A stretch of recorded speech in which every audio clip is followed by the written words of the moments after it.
Pledge of Allegiance. I pledge allegiance to the flag of the United States of America and to the republic for which it stands, one nation, under God, indivisible, with liberty and justice for all.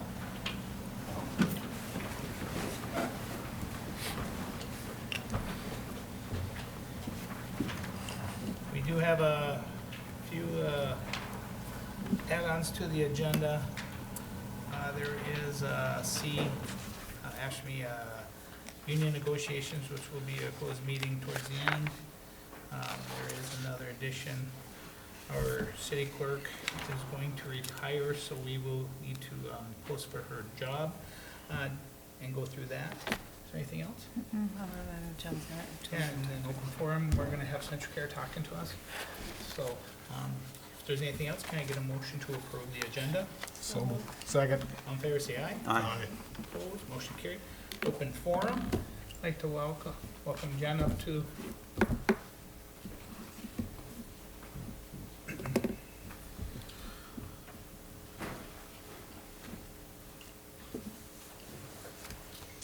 Good evening. For those of you who don't know me, I am Jen Cheetah. I'm the president for Central Care Melrose and Painesville. Just here to give some updates. It's been a little bit since I've been here.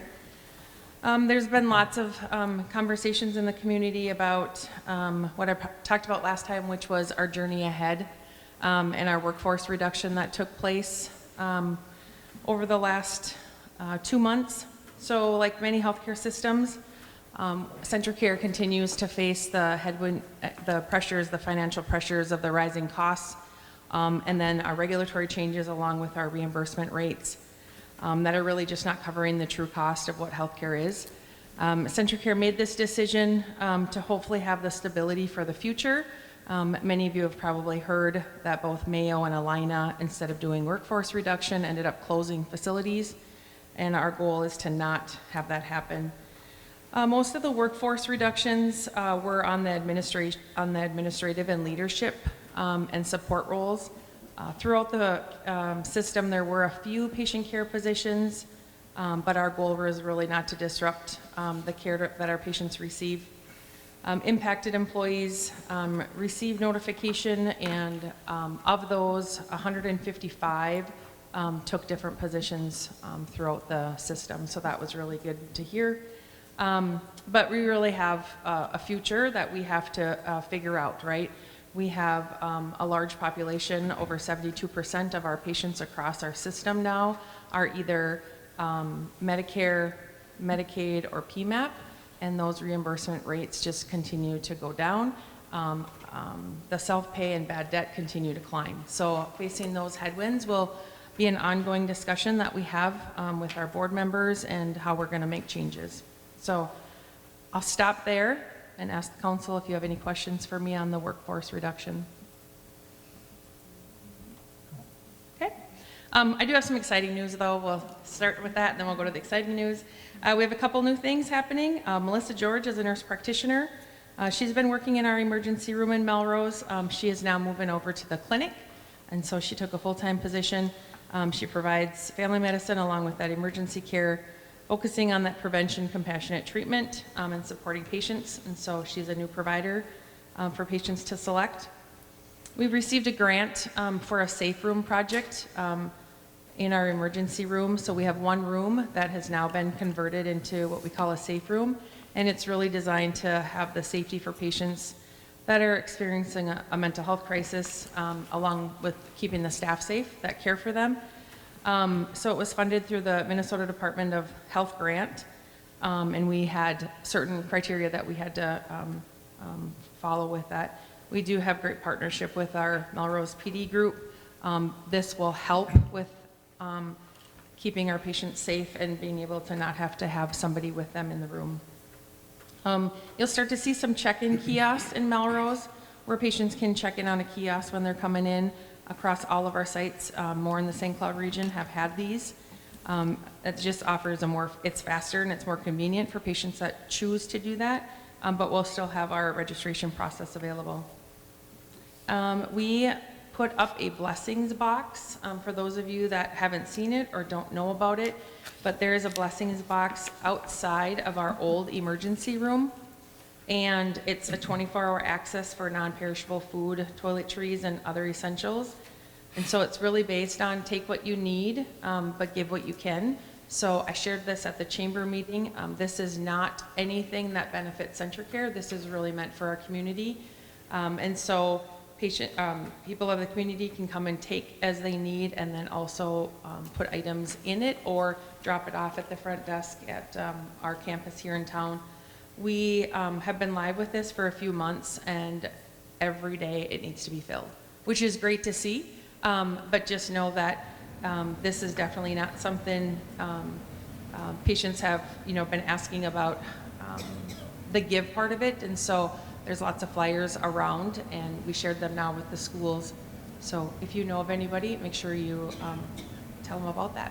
So those are my updates. Does anyone have anything for me? Well, I just wanted to say, it was so nice to catch up with you. We had that meeting, it was Colleen and I and you and Vicki. It was really nice to catch up. It's been a long time. And, we've all been busy, between, from COVID to now. There's been so many changes on all levels, city, in the healthcare system. It was something that was very beneficial for me to do. It was nice to talk about, what we were just talking about with the healthcare system, the changes, like even with, ambulance, how we're, improving all that other stuff, and even our working together. I mean, Absolutely. so much more we can do. Just like we talked about, like TRICAP that time. Did you get any information on that yet? That's on me because I just got back from LA. But yeah, so it's something that we want to get going and help each other out. It makes a difference because our healthcare system is such a big part of our community, and all of us in the community need to help step up and help CentraCare too. We have to work together as a team. So I really appreciate meeting up with you. I was glad. Yeah, absolutely, and I couldn't agree more. I mean, my role that I play, I definitely want to be, a part of the community. I want to be somebody where you could ask questions if there's concerns out in the community. But in a small town like this, I think being leaders and how we cast that shadow of how we want to make things better. We're fortunate. We have an advisory board. Two of the members work for the city of Melrose, and they're great conversations. I actually was in a board meeting all day today, retreat, and one of the things we talked about is we talk a lot about the bad things that are happening, as I started with our OJA work, but what we're missing is the connection between myself, our board members, and all of our communities on what we're doing really well. And so that's going to be a big key focus into the next fiscal year for us. So. I did think of one question. Yeah. So our federal government's obviously shut down, and one of the big hangups is health care. So depending on which way, is it doom or gloom either way, or is it kind of? Yeah, so I was walking in with Tony, and I was telling him our meeting today started at 9 o'clock, and it was either 1:30 or 2 o'clock. And the next speaker that came up said, if you're not depressed yet, you will be by the end of the day. Because it really depends on what happens when our government comes back as to what's going to happen with our Medicare reimbursement. And this just isn't, CentraCare, right? People have a choice on where you want to get your health care. This is everywhere. But on our Medicare, Medicaid reimbursement rates, something has to change for all of these healthcare facilities to remain open. Absolutely. So. Well, thank you. Yeah, and like I said, thank you, Jen, for educating me. I learned a lot, and it was a great thing. So thank you for all you do for the community too. Okay. Thank you. Thanks, Jen. Is there anybody else that would like to talk at the open forum?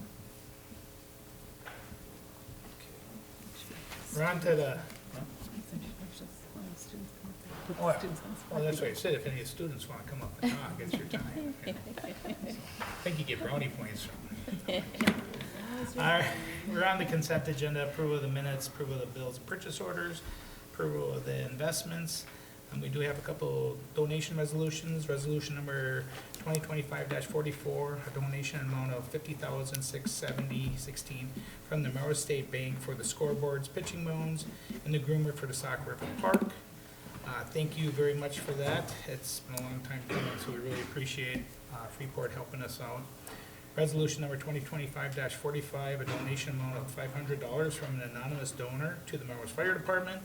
Resolution number 2025-46, $775.50 from Coburn's to the Melrose Fire Department. Granger Hazmat Test Kit. Then there's another resolution, number 2025-47, $500 from the St. Rosa J.C.'s towards the Melrose Ambulance new equipment. Then there was two pay apps in there for the Main Street project from 2024, and then there's another one for Highland Boulevard Extension Project, and there was 3 fire department hires. Can I get a motion to approve, please? Second. All in favor, say aye. Aye. Opposed? Motion carried. Presentation and induction of a police officer. Matthew Host is a new member. Craig, can you give us a little insight?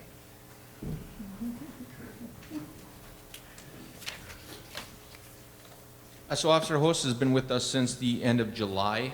He graduated out of the Alexandria Technical College, the Harvard of the West for law enforcement anyway, is what we call it. Went through about 12 weeks or so of training. Basically after about week 7 or 8, we were popping him in his own car, and we were real confident with what was going on. We just wanted to make sure that he had the confidence when he hit the road on his own that he could go out there and do things with minimal supervision, and we're seeing that so far. Beginning of this month is when he went on his own, and we went to a full schedule. So it's been 2 or 3 weeks, give or take, that he's been rolling the streets, working night shifts, and you get to plop right into the schedule right away. So we're hoping for long-term success here, but got to make sure that he swears in and gets everything all proper on this end anyway. All right, sounds good. So Matthew, would you come up here and take the police officer oath of office for us, please? All right. Yeah, why don't you come back here? I'll just move this one here. I'll give you this in case you get nervous talking on camera, which of course I don't want to. So if you can raise your right hand. I, Matthew Host, I, Matthew Host, have duly appointed as a police officer for the city of Melrose have been duly appointed as a police officer for the city of Melrose and the state of Minnesota, and the state of Minnesota, do solemnly swear do solemnly swear that I will defend, enforce, and obey the Constitution of the United States, that I will defend, enforce, and obey the Constitution and laws of the United States, the state of Minnesota, the state of Minnesota, and the laws of the ordinance of the city of Melrose, and the laws and ordinances of the city of Melrose, that I will obey the lawful orders of my supervisor officers that I will obey the lawful orders of my superior officers and the regulations of the Melrose Police Department, and the regulations of the Melrose Police Department, that I will protect the rights, the lives, and property that I will protect the rights, lives, and property of all the citizens and uphold the honor of the police profession. of all citizens and uphold the honor of the police profession, With my life in the need to be the best of my ability, so help me God. with my life, if need be, to the best of my ability, so help me God. Congratulations, welcome to the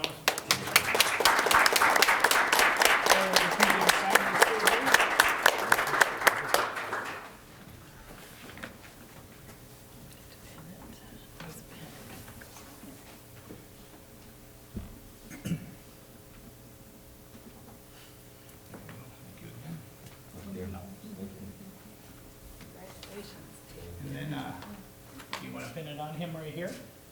Yeah. Go ahead, I'll stand under that one. 'Cause I know I'd be crying up my wife.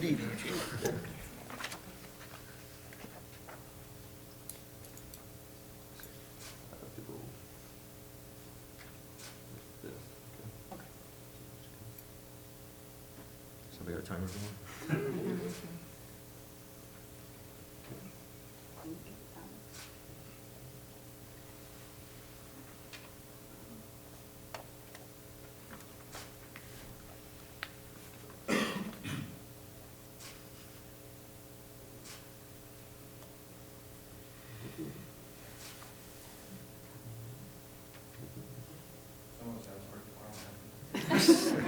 Somebody's gotta go on shift right now, that's me.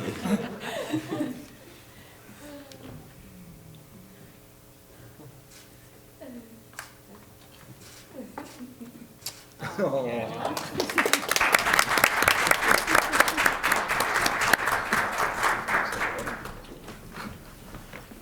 keep it. All right.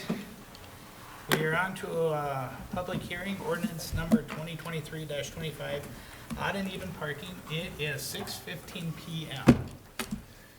Who would like to start that off? Not me. You can talk to Craig or Joe or whoever. I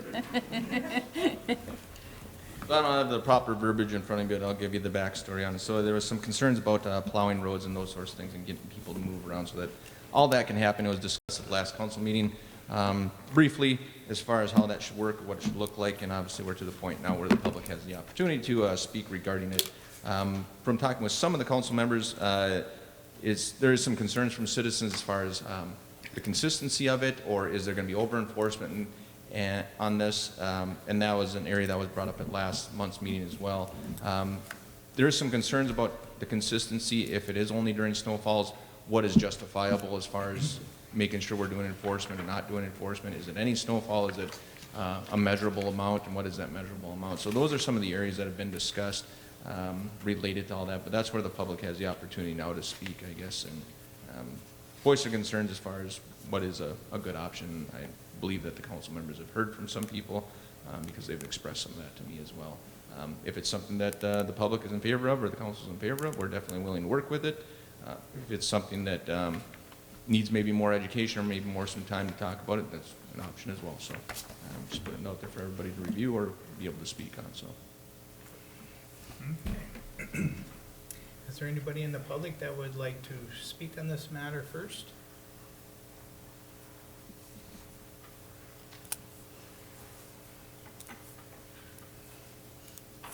All right, would the council like to visit with this on right now?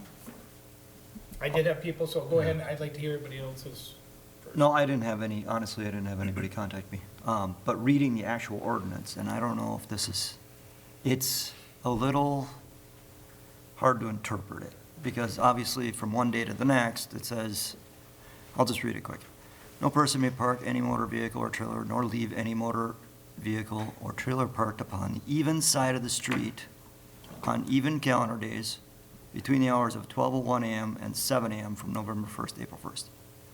Okay, so you can't park on the even numbered side of the street on even calendar days from 12:01 to 7 a.m., right? Because if you're parking your car the day before, you have to think about what day it is, what's the date on 12:01, at 12:01 a.m. So it's actually, you have to park it, according to the ordinance, you have to park it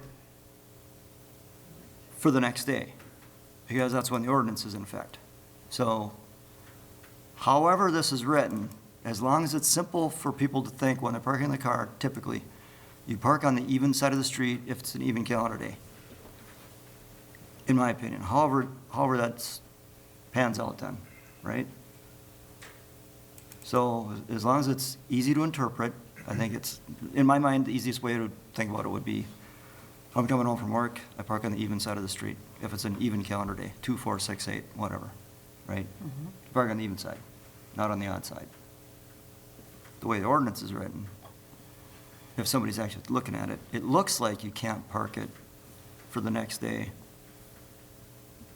in that even, odd, but it is because it's only 12:01 a.m. Does that make sense? So I don't know if there's any way we can simplify the way it's worded so it's easier to interpret, but as long as it's, I never caught that. yeah, you see what understood it, I'm saying? It's, so, I never caught it either, but I think it's because I was explained it verbally. yeah. Then you always think about the people that work the night shift and they get home at 4 or 5 in the morning. Yeah, they'll just park where everybody else is parked, side of the street where everybody else is parked on, right? Okay.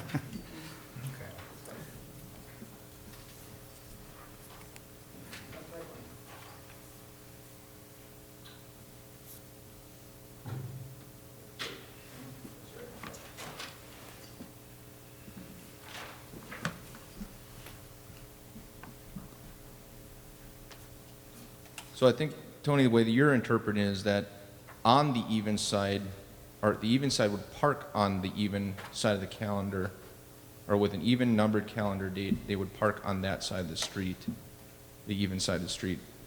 I think the intent or the purpose, at least in my head, is, the way I'm reading it, is that it should be, that is not the side you park on. Right, and that's the way I'm interpreting it, is on even calendar days, you park on the odd side of the street, is the way this kind of reads, isn't it?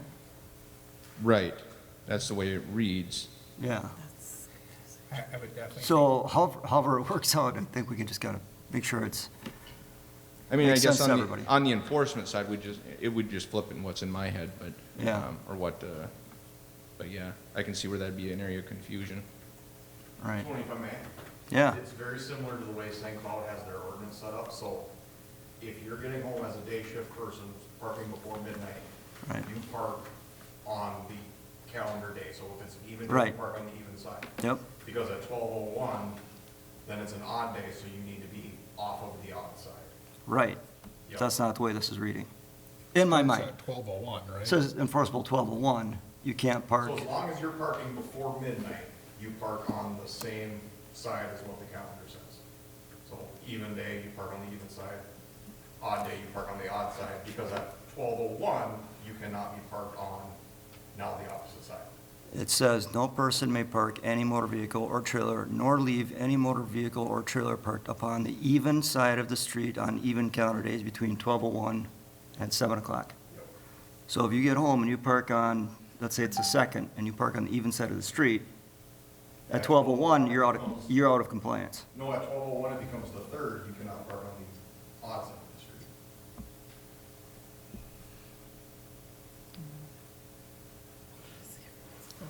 So you are planning for the day in advance is what the. Okay, what- you make sure this makes sense, because I think it's still the opposite. Because it says, you can't park on the even side of the street on even calendar days between the hours of 12:01. Yeah, the way I'm understanding is you're planning a day ahead, so if you come home on the second, Yep, that you are planning then for the third not to be on right. that side of the And street. that's an odd date, and here it says even. Right. So, Well, later on, it does talk about the odd side of it. okay, all right. As long as we review it one more time before we adopt it, how's that sound? Or make sure we clarify it upon adoption that people park on even side of the street on the second, it's okay. How's that sound? Mark? I guess as a newbie, is it that big of a deal? I mean, we can't levy fines in tow for a snow emergency? So snow emergencies are 6 inches or more. We have, I think Mark Mouse did one once in my 25 years. So those are rare. It's the 2 inches or the plowable amounts that aren't gonna put the whole city at halt kind of thing that build up over time. And a conversation I had with one of the council members was, do we maybe enforce 24 hours to maybe a strictest degree that it almost is nauseating that we're doing it? And the conversation I had with Andrew, the street supervisor, is that when they plow around one, they just move it far enough ahead, they're not in that area that they just got plowed around. And in theory, they're just creating as much or more of a headache because they moved their vehicle in the 24 hours, or they moved it so it could be plowed for the spot that they were just in, but they now left a pile and not enough room for their plow to actually clear that spot. So if they're dumping them to the other side of the street with the odd even, that maybe gives us an advantage for them to truly have one side of the street completely open, clean up and plow. And maybe it's more of a conversation that we have with these people that have been of concern, is that great that you moved it, but put it on the opposite side of the road so they can actually clean the road. Is it normally residential or Main Street or? It's residential, and it's generally the heart of town where there's limited, the one-stall garages that have been there, when the house originally built, or the lack of ability to get off of the street is some of it. So they're some of them have essentially cleared out. ruining it for themselves, right? Because they're gonna run out of parking spot because there's not gonna be an open place plowed. In theory, but then once that all freezes up and maybe they leave for the day for work or whatever else and that freezes up, then it becomes a concern for the rest of the public too, when our streets just get more and more narrow as the winter goes on. And then the thicker it is, the more worker duties that the machinery has to do as well. And that's if they have the chance to get back after coming back through and doing the cleanup work. I days did- later. Did call a couple of people, and one of the things that, the people that do park in the street regularly will obviously figure it out, but how many people in Melrose don't park regularly and won't even be aware of the ordinance after a while? Right? So you're going to warn on those occasions, or? Yeah, you're the gonna- intent would be, especially with a new ordinance, we always do significant amount of warnings beforehand. This is like almost any ordinance or like any law or rule out there. You're pointing at about a handful of people, and the rest of the society has to take the burden for it. So it's an idea, it's something that we put some work into to see that if it's effective or not. Maybe it's not something that the citizens or the council is interested. I think it's a good option. I don't know that, like I said, might be have some education just so that we're reading it right and that we're explaining it right to people on the street. But yeah, that's what this discussion's for. Jolene, you have something? I think if we do it, it's just plainly odd and even, do we need to have a time? You know? Because everybody's aware of what time of day it is, no matter what, so.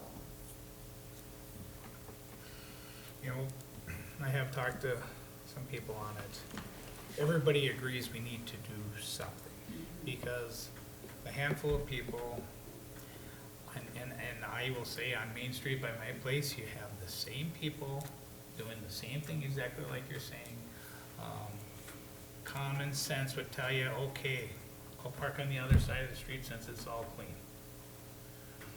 I don't know what it takes for people to see that, because you're right, because all of a sudden they leave in the morning at 7:30, 8 o'clock, and then you have somebody who's got a older car driving down Main Street, then they hit the snow and wrecks their bumper or whatever. Yeah, it's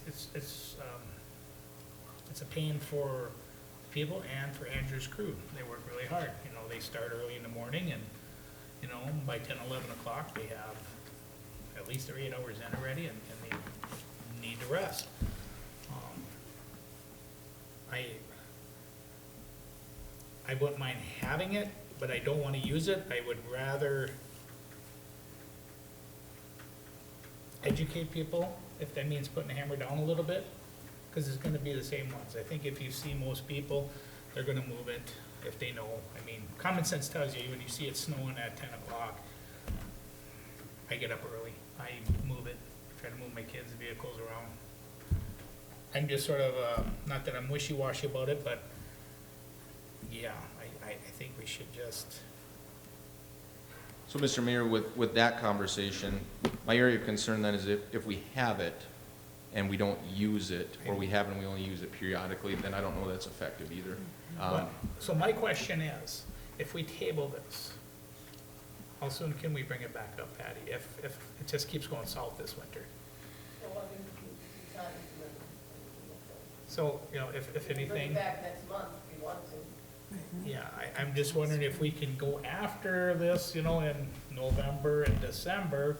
If there's no change, then bring it up and maybe, Yes, you can wait. yeah, wait till January and do it if we can't get people to, you know, be smart enough to move their vehicles. It's fair.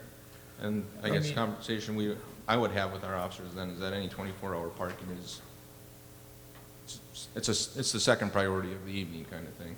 You know, it's not the first thing you're gonna do every night, all night, but it's gonna be something that's on the list for the evening to, whether it's marking tires or just, you know, snow piled up kind of thing, you're definitely gonna have to start hanging. I would assume there'd be a time period where after we'd adopt it, you'd throw a leaflet on there, under the windshield wiper saying, hey, new ordinance in town, you gotta be moving your car every day. Right. Other And side of the that'd be street. the intent, is not just a little square piece that we currently use for written warnings. It'd probably come with something bright orange with printing and Right. whatever else, and probably some heavy-duty stock paper, or even something that can resist some weather, so that it's very noticeable. And maybe it's the public embarrassment then that gets them. But you were talking about not adopting it just yet, so Well, how like do we maybe, do, well, how do we basically, educate? well, that would be the thing. There is a few things we could do. We could put it on our Facebook, we could put it on the police Facebook, you could put it on the fire department Facebook, we could put it in the utility mailers that would go to the houses, not directly to people. I mean, we could try these things and say, if this does not work, we are going to enact, and, talk to your neighbors about this, because we need to have clean streets for safety. I don't know, that's the way I would probably want this to go in the action items. I know it's a pain, it stinks that it's 15 people out of 3,622 people that are causing these headaches. So, I don't know. I guess what we can do is, think about it, go to reports, and then deliberate when it comes up in a few minutes, if that would be something wanna do? Okay. So, huh? You have to close the public hearing. Well, no, it's, at 6:30, so we're gonna close the public hearing, and we will take action in a little bit. Thank you for explaining, Chief. Now, would you give the police? Sure, I'm already here, might as well. September in our traffic area, we had 37 citations, 118 verbal warnings, 1 written warning. For 2025, we had 361 calls requests for service. Last year was 317, so we're up by 44 there. The end of 24, we were on ICR 2532. This year we're on 2626, so an increase of 94 over last year overall. 12 agency assists, those seem to kind of hang around that mid-teens to, almost barely double digits. So it's either been maybe enough departments are filling back up that we got enough people on the road, or nobody wants to talk to us and just don't ask us to come out. I don't know. But we're always willing to help, and we're always asking for help when we need it as well. Some areas to make the council aware of: we had an audit done on our body camera system. It's required under state law every 2 years. They haven't delivered back the information on what the finalization of it all is. All of the videos that they requested to see were present, so that's not an issue. It's maybe some modifications to our current policy that reflects more of some changes that legislation has been adopted and changed in the last couple of years. That ours is more vague than maybe what it should be, but with vagueness then becomes more interpretation, and sometimes in people's favor, sometimes not. So we'll wait to see when they send that report back, but that's been taken care of. So it'll be 2027 before we need to do that again. And then we'll send all those findings down to the legislative board that handles all those things. I've been working with the school, the public school anyway, right now on school reunification. Our school system uses the ALICE training. If you're familiar with any of that, it's for active threats, anything that would happen within inside of a school district. The reunification part isn't real great in that program, so they researched another program called I Love You Guys, and that seems to have a really good piece to it. So we're working on that. We want to kind of get that worked through and hammered out with the school, public school first, and then introduce that to St. Mary's and the Area Learning Center as we have it maybe fine-tuned and figured out, because there's a lot of moving parts. And if we can do it for 800 students, I think we can do it for smaller, buildings as well. So that we've been working on, having meetings monthly on that. So, and as I said earlier, and with the swearing in of Officer Host, we are fully staffed for the first time in 22 months. So it's been interesting to see what our schedule is actually supposed to be, but it's been good. Any questions? No. Thank you, Chief. Okay. We'll see you a little later. Community Development Director, Sheila. So on Monday night, Planning and Zoning is going to have a public hearing for a conditional use permit for a resident wanting solar roofing materials. We've been down this road before, so we're getting pretty good at those conditional use permits. At the Stearns County Commissioners meeting on October 7th, interesting information was shared about the impact of the loss of the Veterans Service Office in Melrose. The director of the Veterans Service Office stated they found their office had a 7.4% decrease in interactions in western Stearns County. Specifically in the Sauk Center zip code, there was a 51% decrease in interactions with veterans. So the goal for 2026 is the establishment of a permanent veteran office in Melrose. It is currently in their budget for 26. We are really rooting for that to stay in there. There hasn't been an office in Melrose since the K7 building expanded the Beacon program and the Veterans Service Office was moved out. It was kind of a COVID thing as well. Most county employees are working from home. So Colleen and I have worked on this one for a couple of years. We've been tenacious in trying to get them to come back to town. The Sauk River Park Campground was closed on October 1st. The final results for the summer showed revenue of $30,945.93. Previously, our high year was 24, which was $21,763. So a very significant increase with the campground, all the amenities, and Andrew and his staff really keeping it up, making it look nice. On October 14th, we received word from Pollution Control Agency. We've been working with the Brownsfield section, trying to help a local resident on a property which is possibly contaminated, the Bully Cleaners site, and so we continue to work with them. We've had a couple new things come up since my report that was in your packet.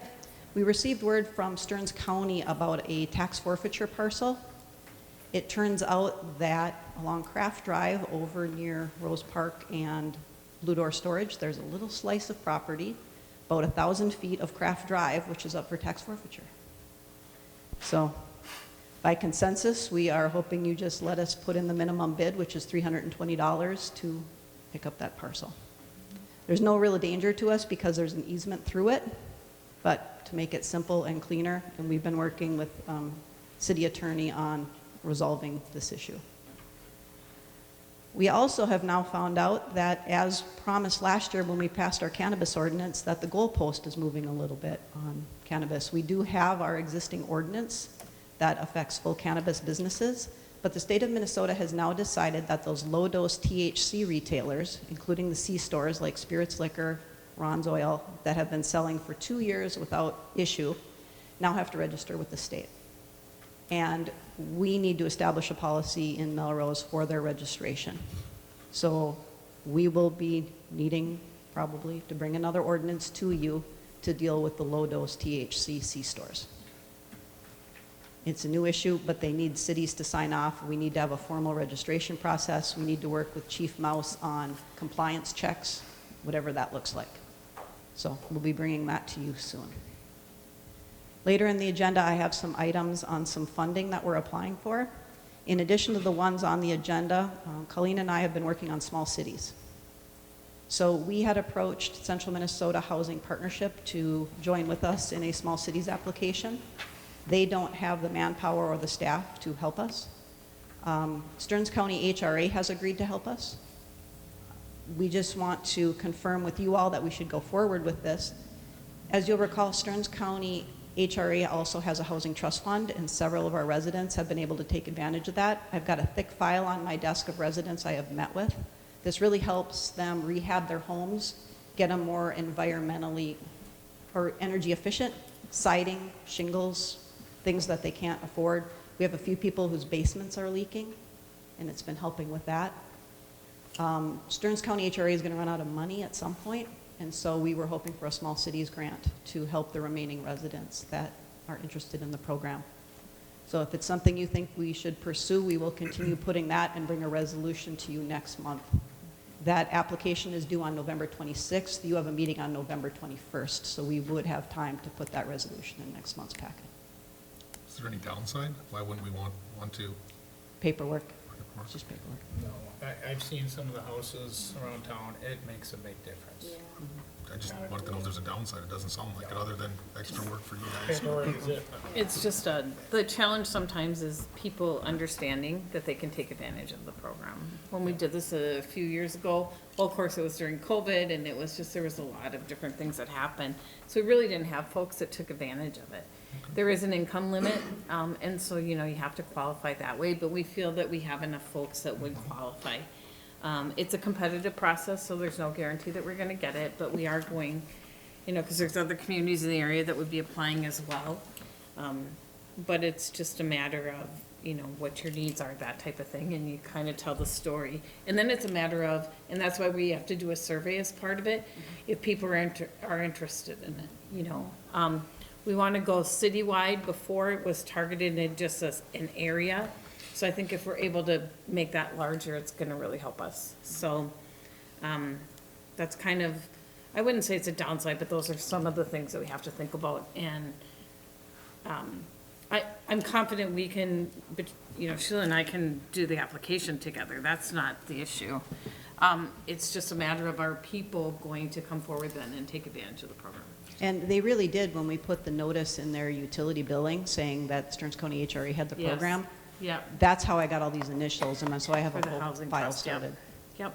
So with the one that you would apply for, would this help out people that like have first-time military home, you know, because I remember a couple of them couldn't qualify under the one, right? Yeah, You know, this is different just things like- income levels, but the income levels have gone up a little bit, and like Colleen said, it's not just, we don't have to target one or two neighborhoods, we can go citywide this time. Okay. Sounds good to me. And then also coming up, you've got a mention in information items about the openings on our boards. Since I'm board liaison for several of those boards, I want to put a plug in. If you're interested in park board, if you're interested in planning and zoning, if you're interested in MATA, we do have openings, and so we're fun groups to work with, so. Thank you. Dave's not here, city engineering report, so Colleen, you said you'd get it? Sure. In the past month, SCH has been primarily focused on closing out 24 and 25 projects. Main Street, all the paperwork is completed and the permits have been closed. That was Molitor Excavating. Highlands Boulevard extensions was Northern Lines Contracting. Final paperwork right now is pending. Final payment will be held until the paperwork is complete in a manner that works. Erosion control permit has been transferred to a builder on site from Northern Lines. Riley Construction is planning to make the repairs to Fifth Avenue. That was our 2025 project that are not properly draining. A small catch basin is required at the nursing home entrance that will have a project cost associated with it, but the pavement repairs are done under warranty and completed at Riley Construction's cost. We expect a payment in November for all of the work completed in 25 and final payment of retainage in the spring following the turf establishment. And that is what was in Dave's report this time. Okay. Does anybody have any questions? Good. All right, we're on to action items. Ordinance number 10-23-25-1, odd and even parking. You were talking about that before. I did have one question last month. I requested, did we get anything from the school, like how their system works? Can we, you know, call people? Have you? So we did do some research on that. Craig and I had talked about it, Stacy and I had talked about it. The way the school districts is set up is, it is an app that, you know, parents can sign up for, but they also have an integrated system that's very different than ours. One of the ways that we can look at is, you know, we have our Aptigee app out there, so it's, you know, people can sign up for it. We can push on that. But if we were to do something where every resident was notified, that's just at this point pretty cost prohibited. Even in talking to Eric Denny from Arvig, I'm not sure that we have a way to do that. That's the challenge that we have. Because you have cell phones and you have landlines, and you primarily have cell phones now. But the cell phone people can put the app on their phone, and then that's how they get notified. So it's really probably pushing the technology that we have right now, which is that app, to get people noticed. And I know your concern, Mr. Mayor, was with the people that have landlines and the elderly, that may not use Facebook or have some of those other ways. You know, again, we have a utility billing, that type of thing. I'm certainly open to suggestions or other ideas. You know, maybe one of the things that we do is, you know, I guess I don't know exactly, I don't know if church bulletins would allow us to put some public service messages in there. Certainly, we could put some stuff in the paper as well. Hand out calendars for holiday kickoff that says no parking on Yep. every other day. Yep, or something like that, right? So I think that's kind of, and, you know, I don't know if Craig has anything to add to that, but that's really, it's really our app that, and most people, you know, just pushing that to get people to sign up for it and then being able to see it on our app. It's kind of where we're at. I do have a quick question. Is there any place in town where if you make everybody park on one side of the street, is there gonna be enough parking everywhere? There should be, correct? We don't have, It's just, I think it's the cul-de-sacs and like, I live on a corner and then it's a cul-de-sac. So I think those are gonna be the ones because it's tight. oh yeah. Yeah, Yeah. I mean, I have a long enough driveway that I don't have to worry about it, but others, you know. Well, you You can know- borrow a spot in your driveway if you got a big enough driveway, right? Yeah, but also, Rental if fee. you start looking like on First and Second Street, Third Street South, I mean, you have a lot of older Yeah. homes. You have a lot of cars, you know. Rosewood Manor would be the area that I would Oh, yeah, Yeah. That, most concerned, yeah, Right. that- because they don't that's have true. enough option parking yeah. for the number of units they have. But they've been pretty good about communicating. Barry's been good Yeah, about Barry's that with been you good. guys, right? Yeah. Some of the units actually work with. Mhm. Yeah. I don't, you could try it for a winter and see how it goes. Not get real hard on the enforcement, because I think once it starts, I think people get used to it pretty quick. Because I notice it too, like you're driving down the side streets or the uncontrolled intersection areas, and there are areas that the plow hasn't been able to hit in weeks. Because it's just, and it makes a mess, and it's not as efficient for the guys, 'cause they gotta get back and clean it up. And we're supposed to be good stewards of the, tax dollars, and if we can work more efficiently, that's less overtime, less whatever, if we can just get streets cleared more efficiently, I think it makes sense. And it's not a lot to ask for people to park on the other side of the street. Right.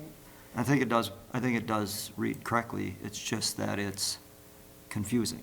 So if we just add a line saying, simple as, even calendar days you get home from work, park on the even side of the street. Get home from work, odd days, park on the odd side of the street, whatever, because it's a little confusing the way you have to interpret it, but anyway. It's up to you guys. I don't know if you want to delay it a month or I mean, get some more feedback from, maybe, I don't know if we can stop and talk to some of the people that have cars on the streets and just ask them what they think. Would it be a big burden or would it not? like for me, right now, I personally would vote against it right now. I would like to try other things first. I would rather table it, in my opinion, and see if we have problems after we visit with people or start, giving them. Like you have a warnings and problem with putting an ordinance in. I do, the more rules, and like I said,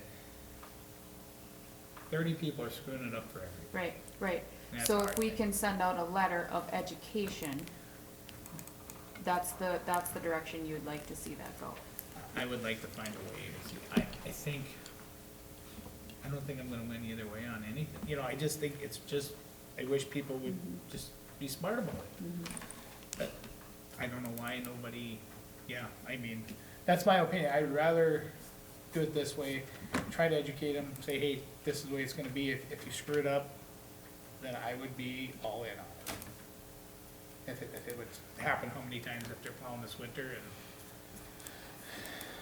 whatever, Yeah. I try to get my cars off as fast as I can, you see me I try to get half of it plowed out and put all the cars, seriously, I keep them off the streets when it's snow out, cause I know they wanna go very fast past my house and push it all the way up to my house when they go past, I make their days, But I guess, whatever, Mark, whatever you guys feel, I have a question for Clean, and you guys were talking about that notification. Why doesn't Melrose have like a CRM where we track cell phones, and we could do like an opt-in, opt-out campaign? So you could do a mass message, you have to provide an opt-out. But if you don't, it's not so much probably the folks that have the cell phones, it's how do you get to the people that have the landlines then? That's more the challenge. You know what I mean? But that's where it'd be like a multi-tiered front, so if you did the mailer, you did the thing, maybe you get people talking, because text messaging by itself should be pretty cheap, Yeah.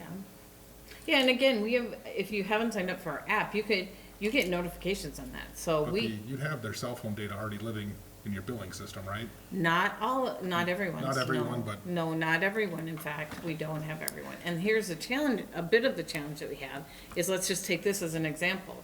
So on First, I'll just use First as an example. There's probably, there's 3 houses in a row, and there's probably, I would say, a dozen cars that are parked on the street. And, we can send it to whoever the utility bill is of the owner, but they don't necessarily own the cars that are on the street, you know, if there's other people living at the household. Cause it's a rental. Or it's a multi-generational, you know, Right. so you have, several generations living in one household and, you know, I think that, I mean, we certainly can try to do however, to get the information out there and to educate people. But, you know, if you have 6 people living in a house and they all have a car, I don't know, they don't necessarily pay, they aren't the owners on the account of the utility. And we'd have their cell phone number, but not everybody else's. However, everyone can sign up for our app. Sounds like from talking with Lisa, who does the utility stuff, is that that information is actually private. Right. So each side, so they won't be able to just release it to the city. to use. Right. It'd have to be an opt-in or opt-out situation, and I don't know how we go about contacting everybody to try and get them into the system. It's embedded to the cell phone when you send a message. Okay. It says, do you wish to opt in? And then you click yes. Do you want to participate in these messages? Yes. And then you can type stop at any time and opt out. I don't know if our utilities allow that to happen, but it's their information they have. I don't know. Or I don't know that's- either. they have to say, hey, That'd be a question for our attorney. yeah. Well, like you said, even if we don't have the names, we still, like, for example, we sent out that, flyer here this past weekend. It would go to every address, at least we've made every attempt, Right. so whatever. I mean, We could, through I- our newsletter, we could do something, because they have all the addresses of everyone. You know, you have the really nice newsletter that just got put together, and that same group that does that, we could put together a mailing. From you, with your signature. Oh, we just blow tornado sirens at 10 o'clock at And your night. phone number. If we're gonna plow the next day, we just blow off the tornado sirens. Everybody knows, get out and move your car. Hey, that's a good idea. Bad idea. And there's no leaves on the tree, so everybody will hear it. I mean, like I said, I would personally like table it, but, all of you decide. If someone wants to entertain a motion to approve or not to approve, you guys decide or table it, I'll leave it up to all of you. I don't know what the weather forecast is, how much it's gonna snow in the next month, but I think if we tabled it for 1 month or delayed the implementation of it for a month, I mean, it'd maybe give us a little more time to get the word out, get flyers and the utility bills, stuff like that. And maybe we need to put it on the Did Facebook you page. pass it Yeah, before? because I do respect your Yeah. opinion, and I do respect that. But I also do respect our city staff that has to deal with For sure. the snow removal, so, But I think we do everything we can, Yes, Facebook to and everything, to get this information out, that we're gonna do this if we don't have cooperation. yeah. And as the chamber director, I could put it on that, Facebook page and our personal pages, Yeah. So we're gonna table it, right? Is that Yeah, what I we're think we talking have about? to, And then because- we're gonna get the word out, say hey, that Yeah, we're thinking educate about it. doing this, so watch out for an ordinance coming down the pipe. yeah. Be aware that it might get implemented, I don't know, then at the November meeting or something, Right now possibly. would probably be a tie, because I'm not gonna, I wanna hear more, so, and if you, yeah, Right. Jolene vote, so we probably really should wait for Travis anyways, as the tie-breaking vote. All right, well then, as of right now, we will be tabling that action item. We So don't just- need, we don't need to vote on that, right? I'll just table it, Yeah, okay. just table it. Mr. Mayor, if I may get clarification.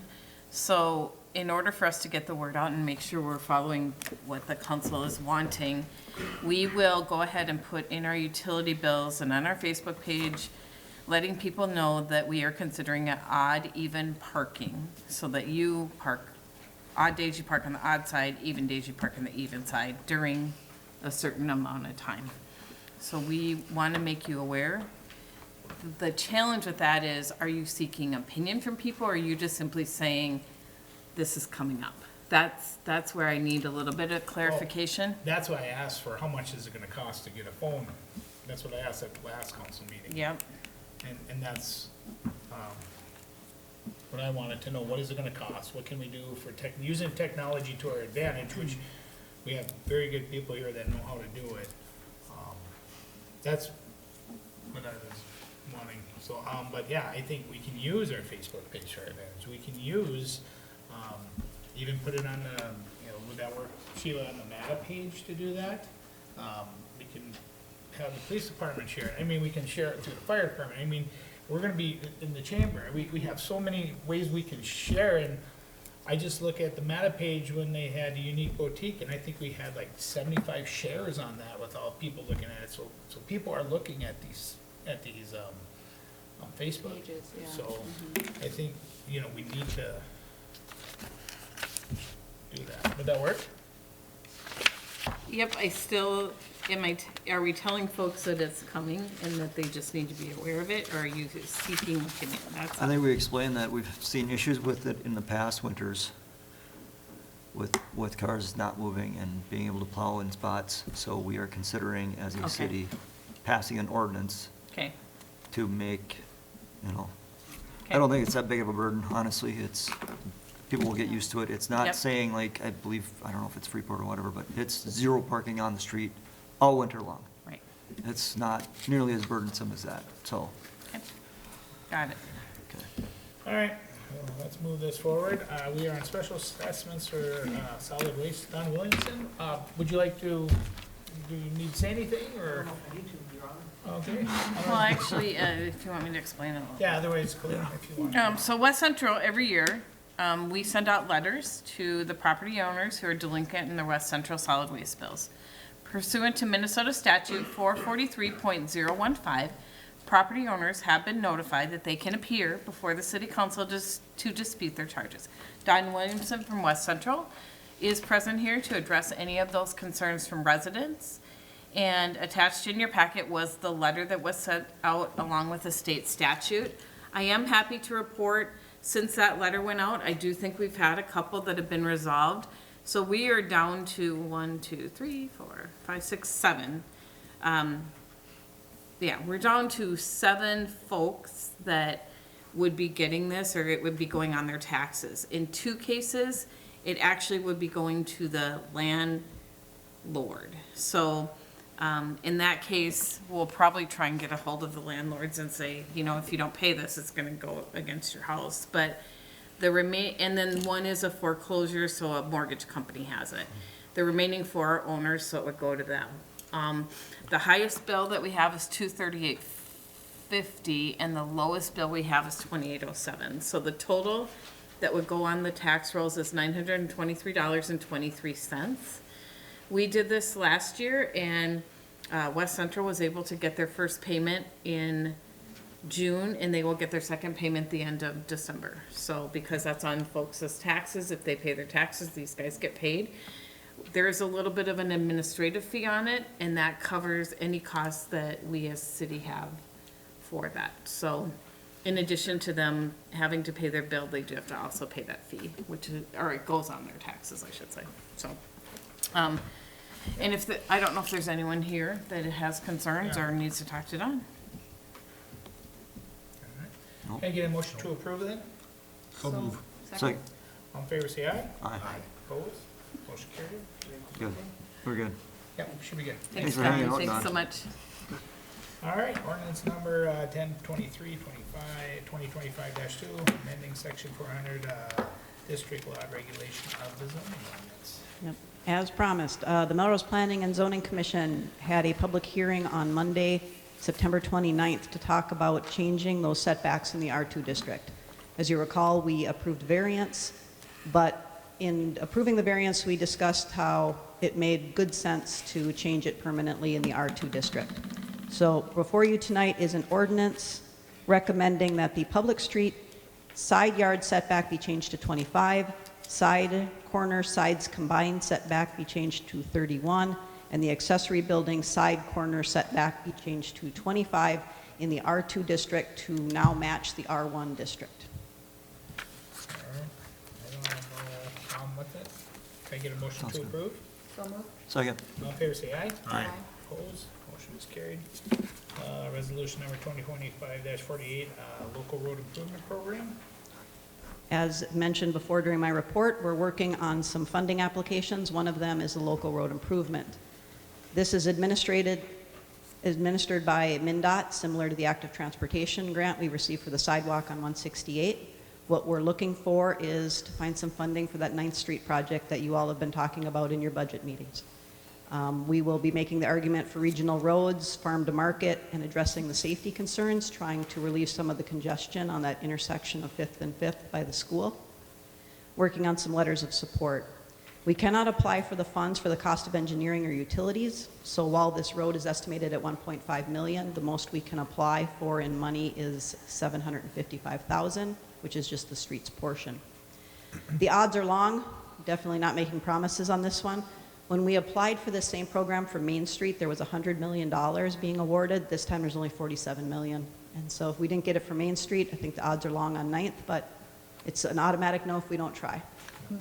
So I'm And asking, the county was in favor of it too, right? the county has already passed the resolution supporting it. They have to act as our fiscal sponsor, and they were in support. It was Jody's last meeting when Jody's last she meeting, approved yep. that, so.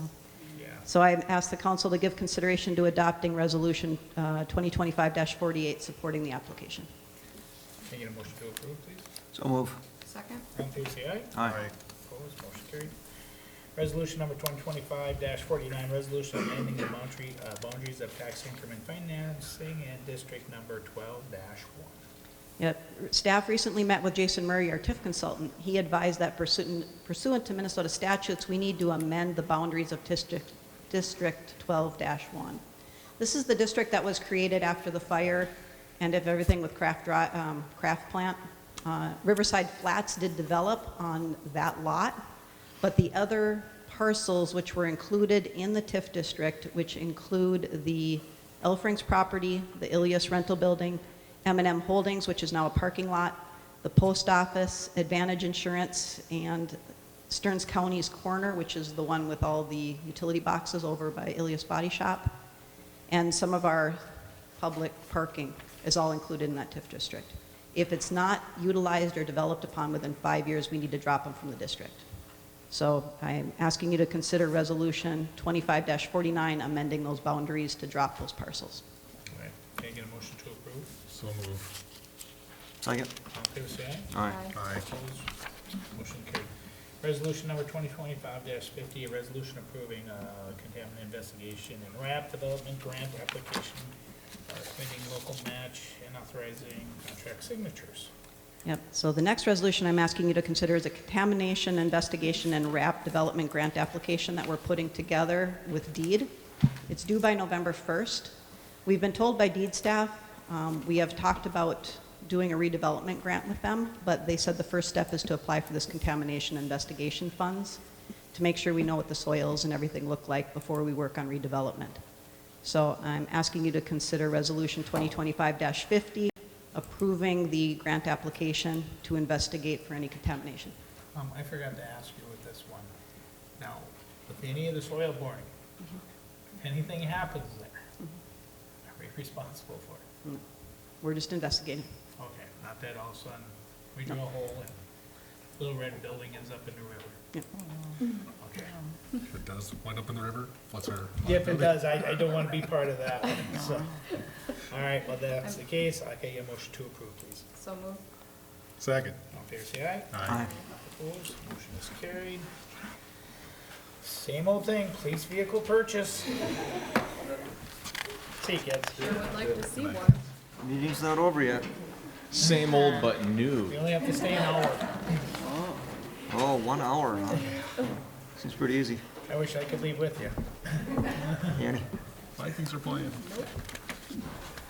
Not quite. Yeah, that's right. We are asking for council approval to purchase a police vehicle. We did receive 5 quotes, 3 related to the Dodge product and 2 related to the Ford product. We did as best comparisons as we could between the two motor vehicles as far as motors and all those sorts of things, options and that idea. In your packet, those should have been included for your review. An area that was of interest is that the 2 local dealers that we narrowed down to as far as whether it was a Ford or Dodge were very comparable to state contract pricing. The Albany Chrysler bid was $847 higher than state contract, and the John Weiss bid was $1,100 and some change compared to state contracting. So it's good to see that our local dealers are able to get closer to state contracting whenever possible. So with that being said, it is our intent to, or our request to move forward with the Dodge through Albany Chrysler at $40,866 compared to the other quotes that are available at this time. Everybody's okay driving a Dodge? That was actually the conversation I had with the individual that will get assigned to this car, and they felt as though that was a good option. We do have one in our fleet right now. They felt it was a good machine, and that they're willing to cross over instead of stay with the blue oval. All right. No information on build times with these, so, just so you're aware. But if you are wondering, As long this as is the price supposed to be the doesn't change. week. What was that? As long as the price is locked in. The price should be locked in. All right. This is supposed to be one of the estimated delivery dates for the vehicle that we ordered about this time last year. The 8th time for an estimated delivery date. All right, I'm game on with it. Can I get a motion to approve? So move. Second. All in favor, say aye. Aye. Opposed, motion carried. Then H, we are looking at selling the 2003 Chevy three-quarter ton pickup. Put it on Minnesota bid website. Do we have any problems with that? All right, can I get a motion to approve it? So move. Second. All in favor, say aye. Aye. Opposed, motion is carried. All right, there is no old business, new business. There is a notice of appointments. Again, Sheila said it before. Which one? It's new business, and Oh, yeah, we added her in. Okay, you want it back under action, okay. I put it under new business. Yeah, well, let's put it under here in action items. Let's see. Well, after putting up with me for over 20-some, almost 20 years, Patty Hazy is going to go into retirement. We're very happy for you, Patty. You've done a lot of great things for our community. Yeah, and we're definitely gonna miss you a lot, so. And thanks for striking out all the swearing I do at meetings. It means a lot to me. So that means we need to, find somebody to fill her shoes.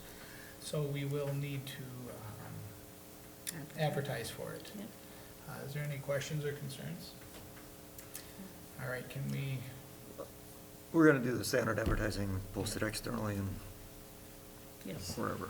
Yep, Beacon. League of Minnesota Cities, Star. Yeah. Yep, all those places. so yeah, so let's, can I get a motion that we approve that? So move.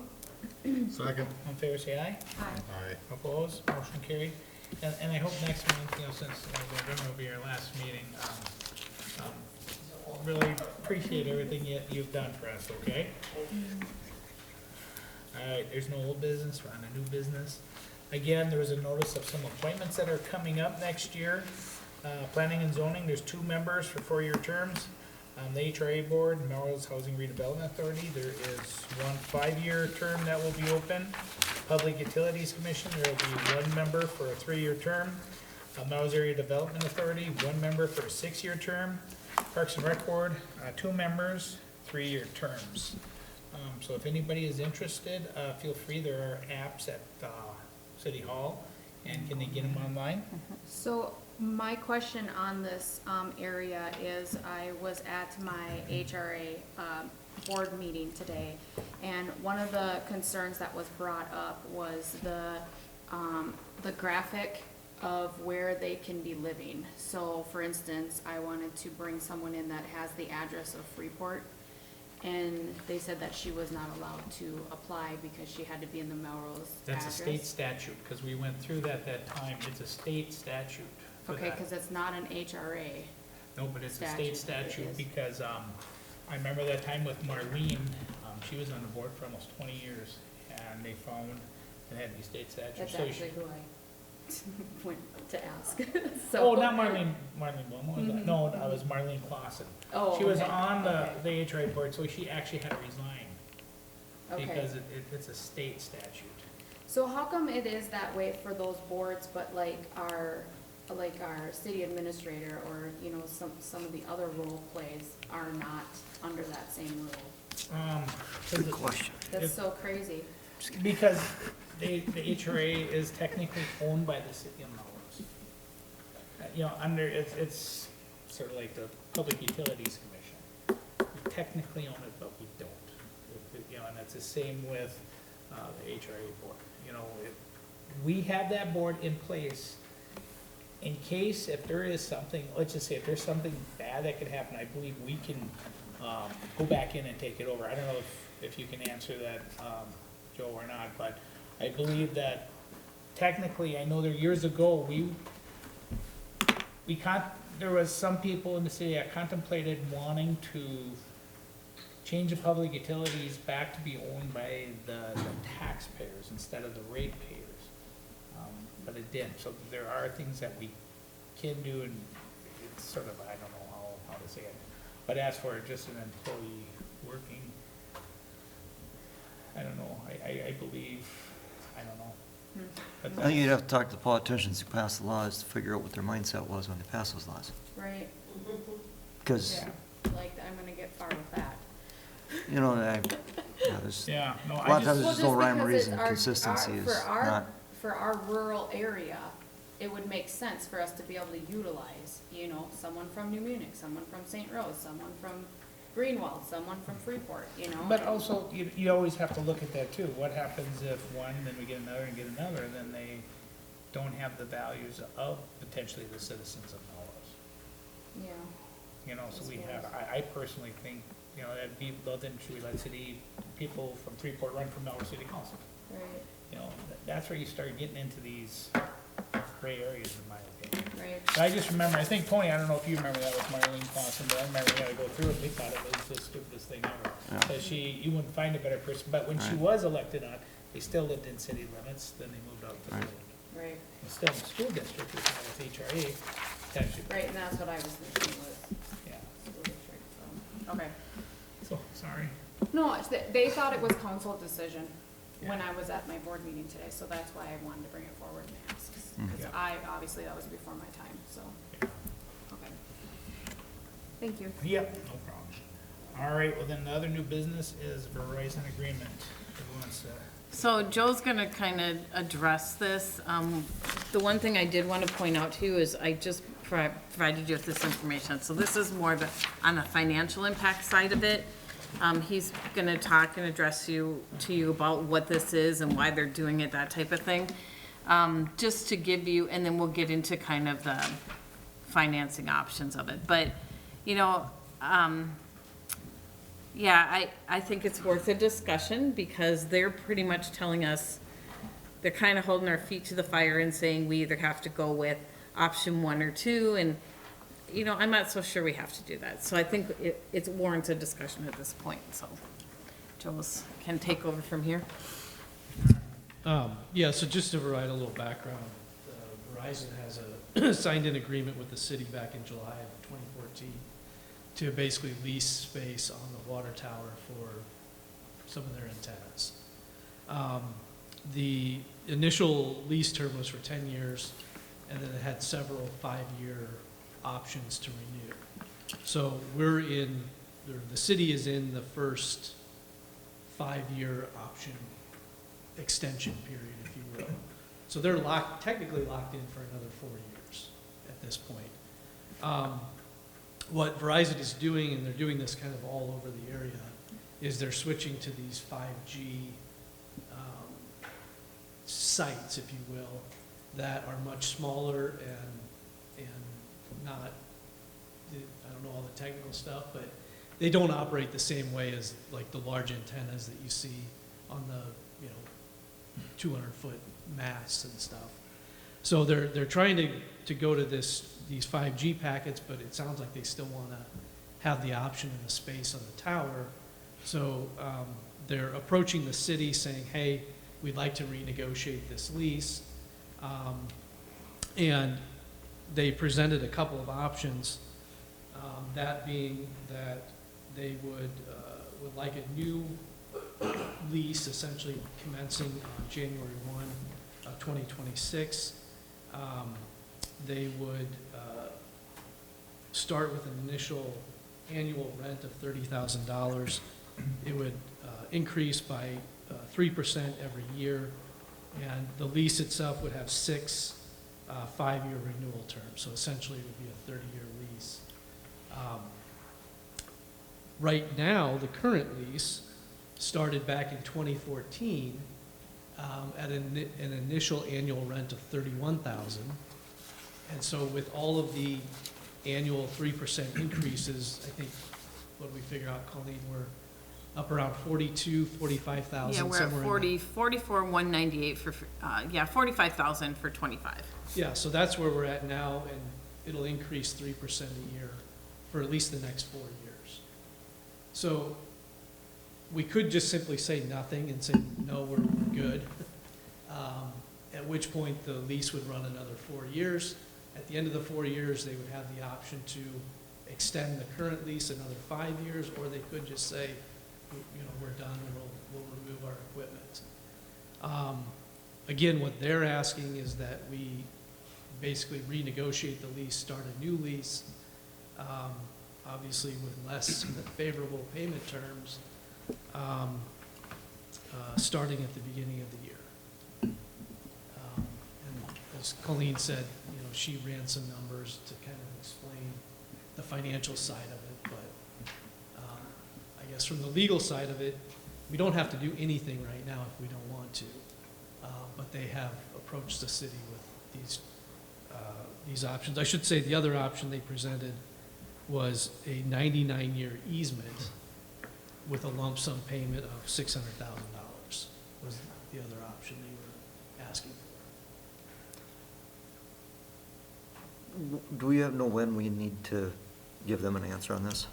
November, they were looking, November? they're Okay. looking for something in November. And, you know, again, we kept asking the question, well, we already have this, so what happens at the end of our existing one? And the sense that we get is they're like, well, you know, we're not gonna renegotiate with you. So, you know, you have that revenue for 5 years, but if you're not willing to work with us, then, you know, we kind of go away.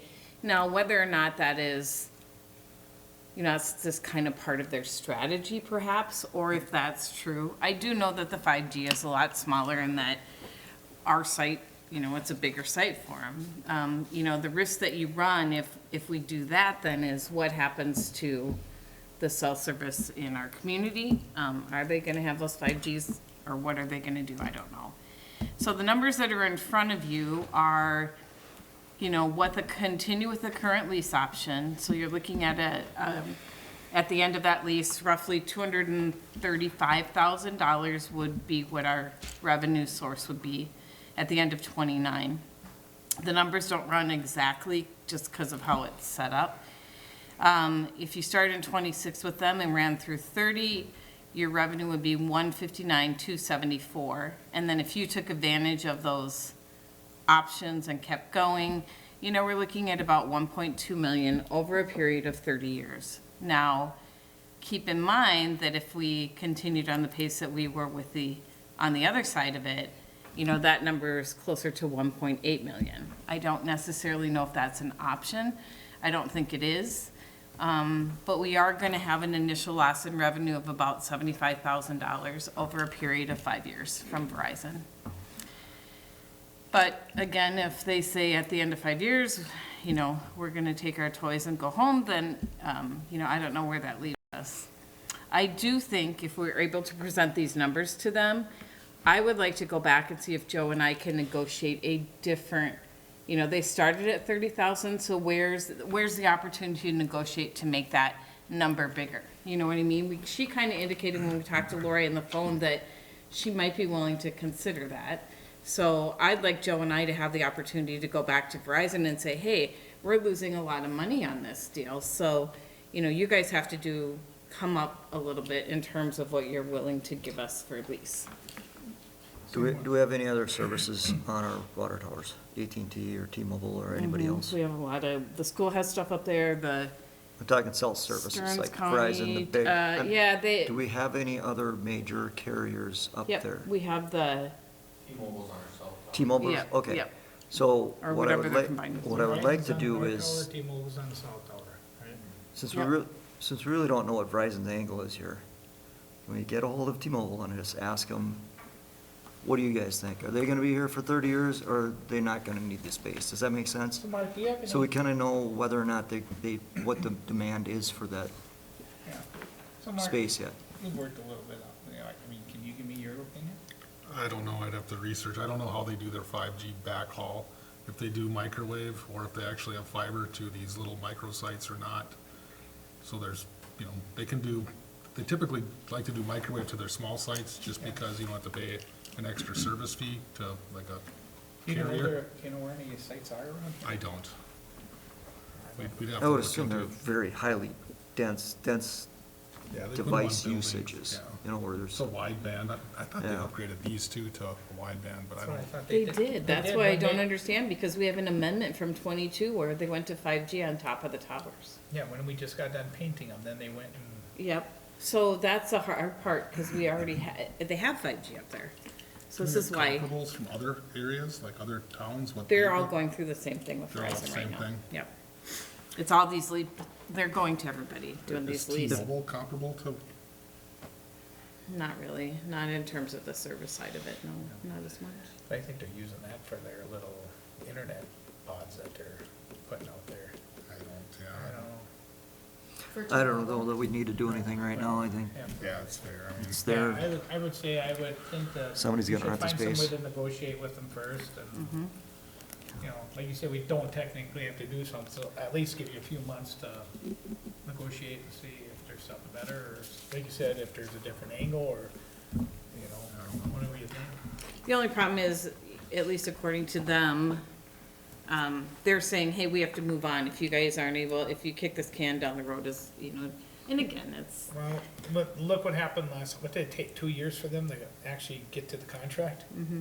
It took 2+ years for them to actually agree to the Yep. contract and then to pay us for it, we were behind. yeah. So it's like, I think a couple more months, So you guys are, I mean, if we go You're- back to the table and say, hey, can you give us more Well, rental money or something? Well, or just say, are you gonna come back in 3 more years and do the same thing, or in 5 years, and all of a sudden you're gonna drop it down? What Yeah. what is the future outlook? Yeah. Well, we have how many renewable periods were there? 4 or 5? We're on the first 5, I First think of we the have 5. one other one, but they're optional. That's the language that it is. You know what I mean? It's automatic, but it's an option. So either us or them kick it out of it, so. Right, but I'm saying if we just stick with that agreement, this dollar, that one will maintain. Verizon wants to stay in town in 4 years, this old accelerator plan or whatever, if you wanna, that will be enforced because we're still on the old agreement. If they want the space yet, right? Yeah. Yeah, there's two, under the current lease. for like there's 25 years.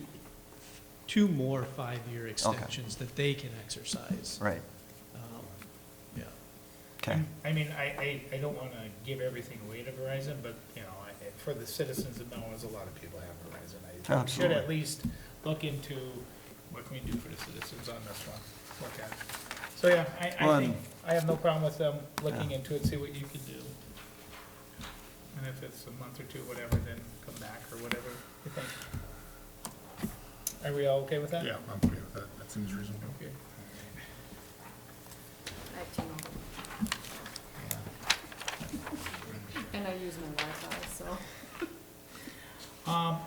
So here, we do have to go over a contract, so we're gonna actually close the meeting. Do you wanna go over the informational items quick? I was gonna say that, but the informational items that we had for tonight, there was a utility commission meeting minutes from September 8th, 2025, and then there was some school conferences that some of the street department went to here back in October 1st, but that's all there was for schools and conferences and the utility meetings. So then, I would like to make a motion that we close the meeting and whoever does not need to be here, we can call it a night. So moved. Pass it